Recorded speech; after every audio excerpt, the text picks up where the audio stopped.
Hello, and welcome to Busy, Gritty, Inked, and Witchy, a magical living podcast for the busy witch. I'm Morgan, eclectic witch of more than 20 years, self-proclaimed fluffy bunny, lightworker, and busy witch.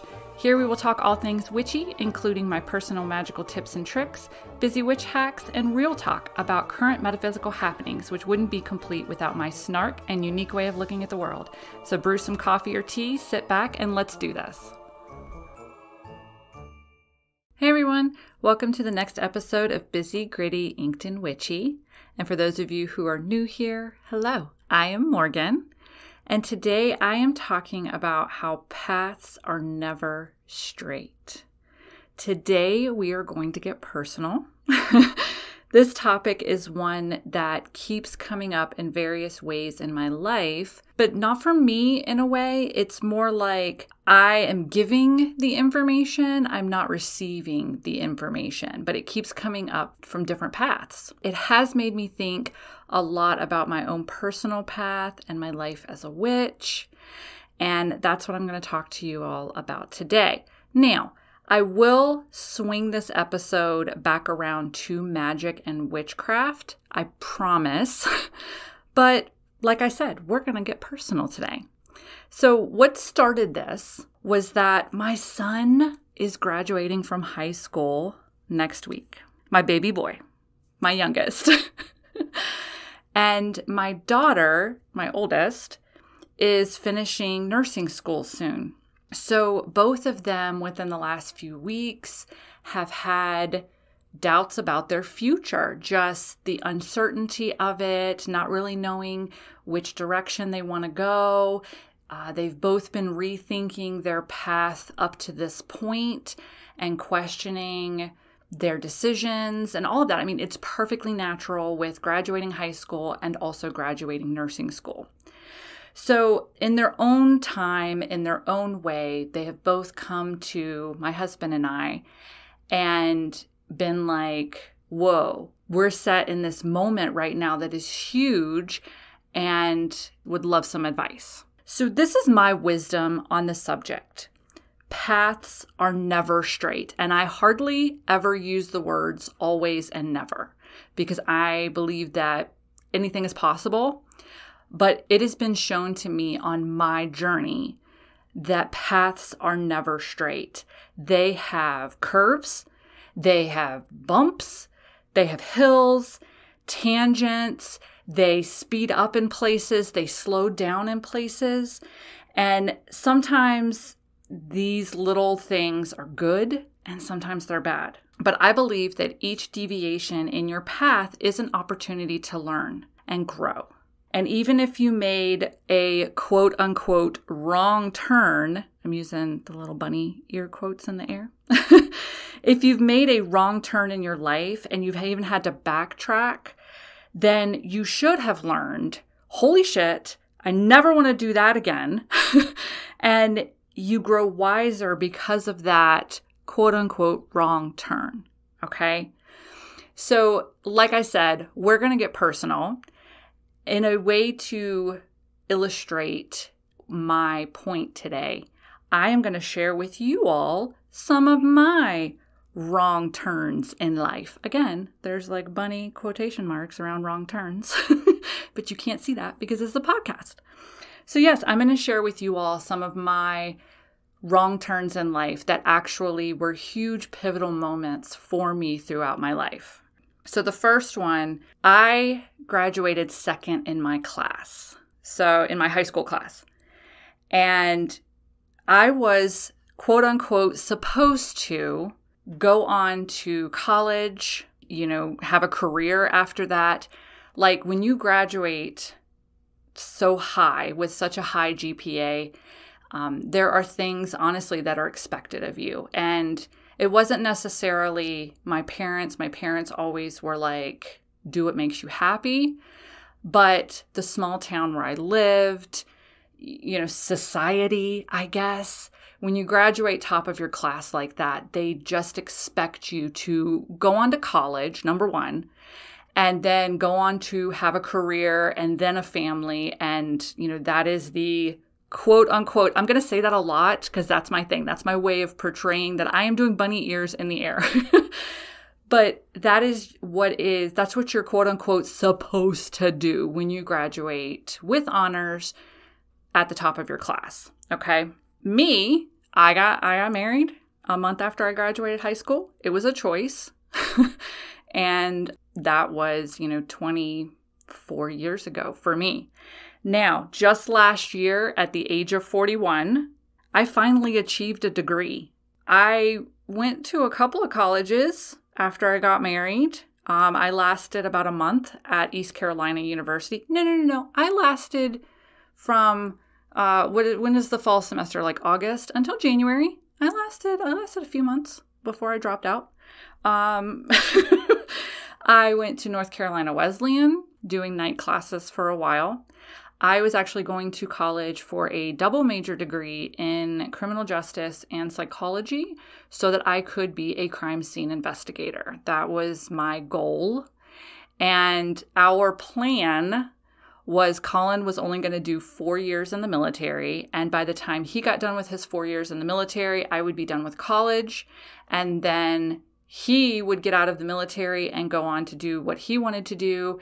And I would become a crime scene investigator. Yeah, that was my plan. And that was my plan. I mean, as soon as Colin and I decided we wanted to get married, we wanted to get married. Like that was it.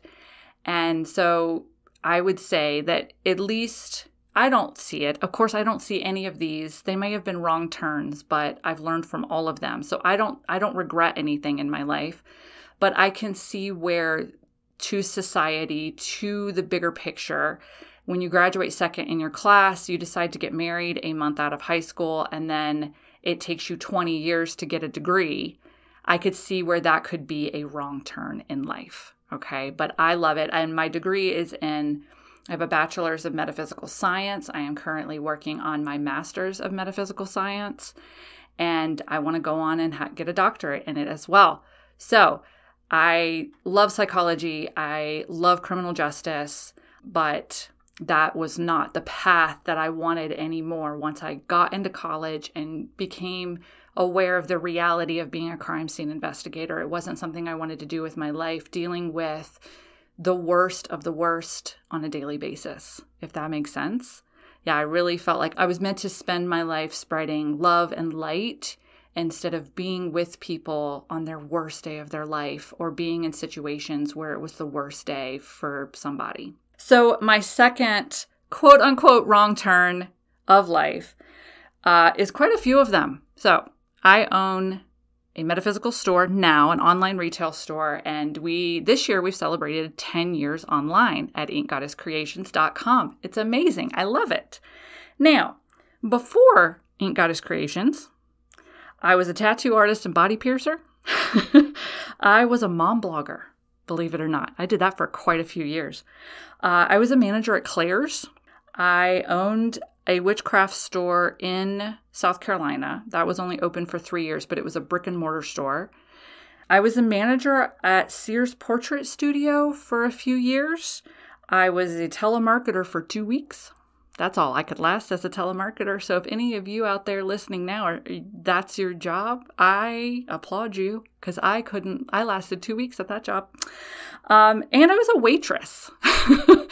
So these are all of the paths that I took before figuring out what I really wanted to do with my life, figuring out who I was, and figuring out what I wanted to make a career of. And that's a funny word, career, because I was joking with some friends. We were talking about this a couple of weeks ago. And in my life, most people have 1 or 2 careers that they can say, okay, like this is something that I could do for the rest of my life.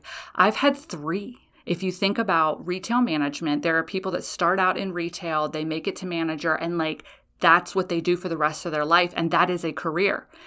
I have also been a tattoo artist. That's generally speaking a career that when you learn how to tattoo, you carry it forever. And that's what you do to make money forever. And now I am an entrepreneur or small business owner, however you want to put that. But I'm technically on my third career of things that I was like, you know what? I could do this for the rest of my life. I could be a manager at Claire's. I could be a manager of Sears Portrait Studio, which don't exist anymore. But these were careers. I could be a tattoo artist for the rest of my life. So I'm technically on my third career. I don't deem any of my jobs as failures, not even the telemarketer one, because I realized very quickly that I'm just not suited for that. I was not suited to be yelled at on the phone by people on a daily basis and be hung up on, and everything that I currently do to telemarketers. Sorry. So yeah, that's my second tangent in life, which was mini tangents, like mini side roads, mini side quests, as my son would put it, because he's a gamer, that I went on in my life to figure out how I needed to steer back to my main path, what I wanted in life, and what I wanted to do, and that was Ink Goddess Creations. Yeah. So my third tangent, or my third wrong turn of life, is a big one. It's a doozy. I believe I've mentioned it in the past on the podcast. If not, and this is coming as a shock to you, it's a big one. So Colin, my husband, and I separated for 3 years, over 10 years ago. And during that time, I hit rock bottom. I've been very open in the past about my struggle with depression, and it was during this separation that I hit rock bottom. And this was my choice. The separation was my choice. To walk away from my marriage was my choice. So you would think, since it was my choice, it was empowering and everything was rainbows and sunshine, and it was not. I bounced around between abusive relationships during that 3 years before landing in a 900 square foot apartment with my sister, who had just graduated from college, and my 2 kids. My sister and I lived dorm style. We had twin beds in the master bedroom, and then my kids had bunk beds. And I stayed like this for nearly a year. And when I finally, some shit had happened, some really bad shit had happened. And I called my dad, and he said, "Are you ready to come home?" And I was like, yeah, I'm ready to come home. And in my mind, I had failed at life. Here I was, 30 years old, and having to move back home, move in with my sister. My dad was giving us his apartment and he moved in with his girlfriend at the time. And, here it was, I really truly felt that was it. I had failed at life. And I moved in, and my dad had gotten me a job at a tattoo studio up there. Well, he had gotten me like an interview, and then of course I got myself the job. But I was working I started out at Sears Portrait Studio. I transferred from the Sears Portrait Studio in South Carolina, where I was working, to the one in Virginia. And then I started as a tattoo artist after that. But I was dating at the time. Colin was living in Arizona. I was in Virginia with the kids. And I started dating, and then I just realized one day I was getting off work, and I was like, you know what? In one hand, I can go out on another date, and in the other hand, I can go home and put on my pajamas and cuddle with my kids and watch Sister Wives with my sister and watch other horrible, gluttonous TLC shows.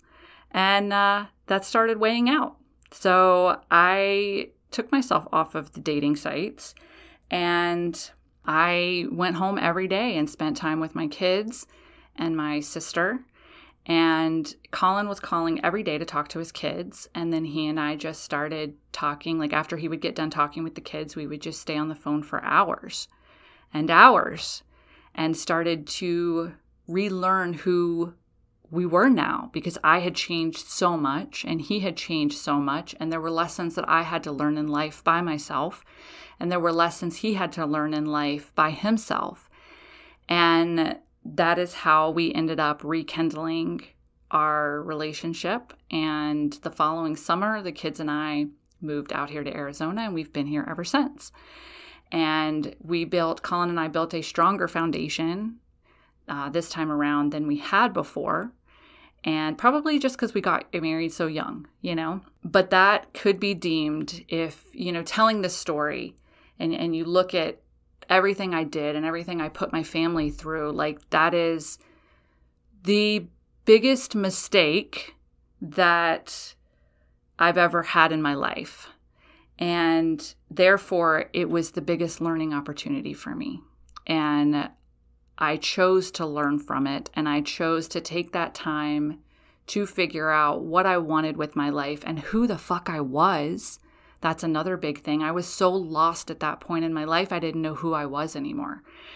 And so I took this mistake and I made something amazing out of it, if nothing else, to figure out who I was and what I wanted to do with my life and what I truly wanted and what I didn't want anymore.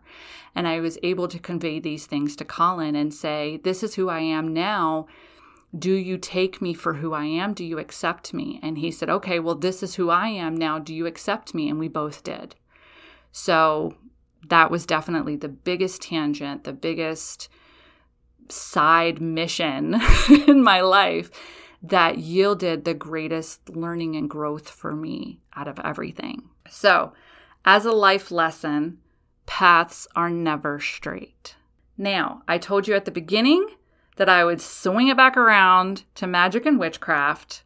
So let's do it. Magic is usually not a straight path either.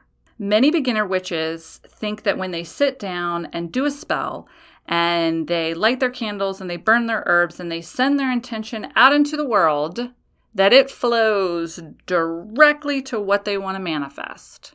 You do a money spell, the energy will go directly to money and it will be going into your bank account very quickly. Well, unless the energy is already moving in that direction, okay, which does happen. If you can attach your magic onto something that's already happening, for example, if you're doing a money spell and you know that like you're supposed to be getting your tax refund, but the government's fucking around and there's a hold on it right now for some reason. But that energy is already in motion. So if you can attach your money spell onto speeding up the removal of blockages between you and that check and having that check be released quicker, then that's when you get those spells where like you do a spell one day and that shit happens by the end of the week. And that is amazing. But that means that the energy was already flowing in that direction. Okay. So unless the energy is already moving toward what you want to manifest and you just attach a spell onto it, then usually magic will not be a straight path. Okay. A general guideline to keep in mind is that spells can take 1 month to come to fruition because it moves, a spell and energy and magic moves with the moon cycles, okay? So there are energies needed to attract things to you. There is energy needed that will remove obstacles from your path. And magic is constantly flowing, much like a river.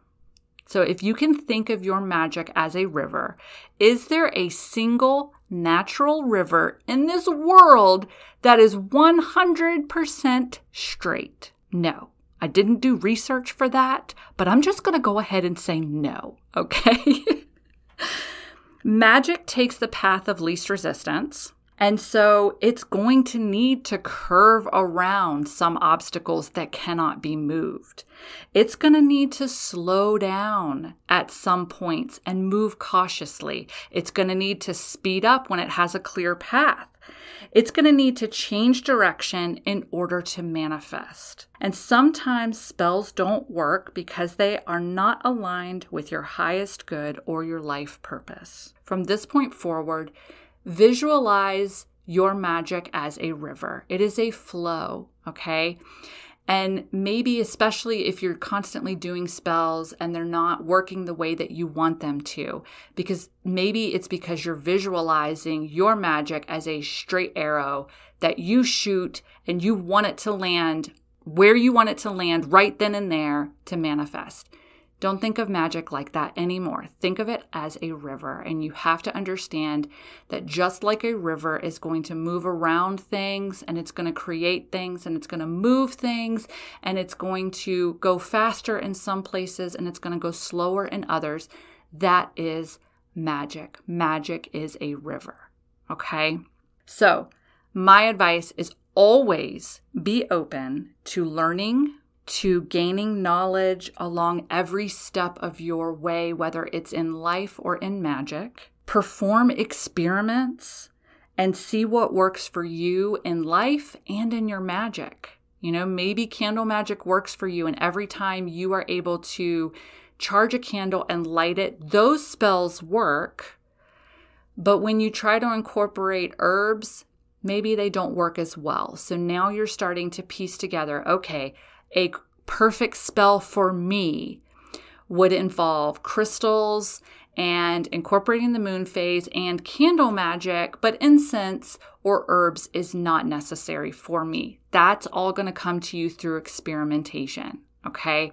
And in life, your path, if you try to stay on this absolutely straight path, never looking at tangents on the side, never experimenting, never seeing, okay, maybe I'll go down here for a little while, and you sit there, you're like, you know what, this was pretty cool, let me continue down this path. Or you go head down that side path, and it's like, fuck, nope, let me get off of here real quick. Then you learned, I don't like that. I don't want to do that again. So let's make a mental note of that one. But you never know if you are staying on with super blinders on. You know what I mean? If you're not looking around, if you're not being like, hey, I'm going to go on a side mission today and have some fun and experiment with things in your life and learn who you are, what you like, what you don't like. Okay? And definitely, no matter what, with life and with your magic, have patience. Have patience for what you're trying to achieve. Have patience for what you are wanting to manifest. Have patience.